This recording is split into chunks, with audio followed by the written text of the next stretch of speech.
এই এখন দুপুরবেলা হয়ে গেছে, মানে এখনো কটা বেজে গেছে, 3:30 মতন হয়ে গেছে। আমার দুপুর থেকে সকাল থেকে কিছু খাওয়াই হয়নি, মানে এতটা বিজি, মানে সময় দিতে পারছি না আমি, এমনটা একটা হয়েছে আমাদের। তো এখন মেয়ে স্কুল থেকে এসে গেছে, কান্নাকাটি না আমি ড্রাগন ফ্রুট খাবো, ওর ভীষণ ফেভারিট ড্রাগন ফ্রুট।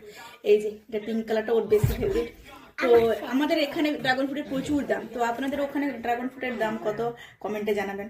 তো আমাদের দেশে আমি শুনেছিলাম যে 150-200 টাকা করে পার কেজি, তো এটা কি আদৌ 150-200 টাকা করে পার কেজি? তো যদি জানা থাকে প্লিজ কমেন্টে জানাবেন। তো আমি ভেবেছি দেশে যখন যাব, হ্যাঁ, তখন মানে ড্রাগন ফ্রুট মন শান্তি করে খেয়ে আসবো। সত্যি বলতে আমার মানে আমারও ভীষণ পছন্দ সত্যি। তো সেই কথা বলছি। তো এখানে কিন্তু এই একটার দাম কিন্তু অনেকটা, এই একটার দাম বলতে গেলে ইন্ডিয়া মানে ধরুন 400 টাকা মতন হবে। তো Do you like pink? Yes, I love pink. Me too. Do you like purple? Yes, I like purple.